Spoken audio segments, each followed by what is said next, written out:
പിന്നെ ഇവിടെ നമ്മുടെ MLA പറഞ്ഞു അതിനാണെന്ന് എനിക്കറിയില്ല. നാരായണൻ, ഞാൻ ചോദിക്കുന്ന ഈ നാരായണൻ കുട്ടിയായ കാലത്തിലെ നമ്മൾ കോളേജ് പോകണമെന്നല്ലോ. വയസ്സെത്രയാണോ? 40 ആയിട്ടുള്ളൂ. 57 കോളേജ് വന്ന എനിക്ക് 40-50 എത്ര വയസ്സുണ്ട്? എനിക്കിതിനെ പറ്റുമല്ലേ വരും. 40 വയസ്സേ ആയിട്ടുള്ളൂ. 57 EMS വന്നപ്പോഴല്ലേ ആദ്യത്തെ കോളേജ് വന്നത്, ആർട്സ് കോളേജ്. അപ്പൊ താൻ എവിടെയായിരുന്നത്? അമ്മേന്റെ മടി. പിന്നെ രണ്ടാമത് ഞാൻ വന്നപ്പോഴേ മഞ്ചേശ്വരത്തെ കോളേജ് വന്നു, രണ്ടാമത്തെ കോളേജായി. മൂന്നാമത് ഞാൻ വന്നപ്പോഴല്ലേ ഇളേരി കോളേജായിരുന്നു.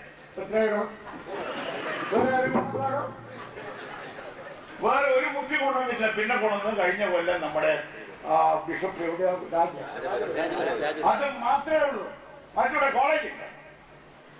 നമ്മളെ ഉള്ള കൊണ്ടുവന്നത് ആകെ 4 ഒന്ന് നമ്മള് പോയി മഞ്ചേശ്വരം, മറ്റൊന്ന് ആർട്സ് കോളേജ് കാസർഗോഡ് ടൗണില്, മറ്റൊന്ന് ഇളേരി. നമ്മൾ കഴിഞ്ഞ തവണ മന്ത്രിയായപ്പോ ഞാൻ അല്ലേ കാരണം കോളേജ് വരുള്ളൂ. കാച്ചിരി കുന്നിന്റെ മുകളിൽ ആരും കോളേജ് കൊണ്ടിരുന്നു. എനിക്ക് ഐക്യാതീനോടല്ലേ കൊണ്ടതിനെ. ഇതൊക്കെ പഠിക്കണം.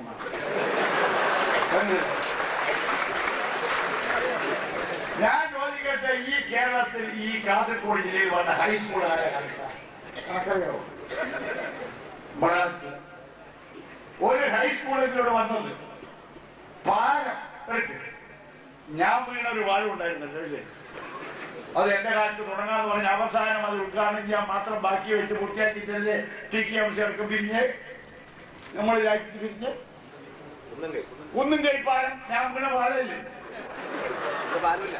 അന്ന് പാലമില്ല. വീഴുമ്പോ ഞാൻ വീണിട്ട് ആ പാലം പിരിഞ്ഞു. ഇതൊക്കെ പഠിച്ചിട്ട് വേണോ പറയാൻ? ഇതാണ് ഞാൻ പറയുന്നത്. എന്താണെന്ന് പറഞ്ഞാൽ പറയുമ്പോൾ കുറച്ച് ആലോചിച്ച് പറഞ്ഞില്ലേ ഘട്ടത്തിലാണ്. ഞാൻ ഇതൊക്കെ മനസ്സിലാക്കി തന്നെ ഇരിക്കുന്നത്.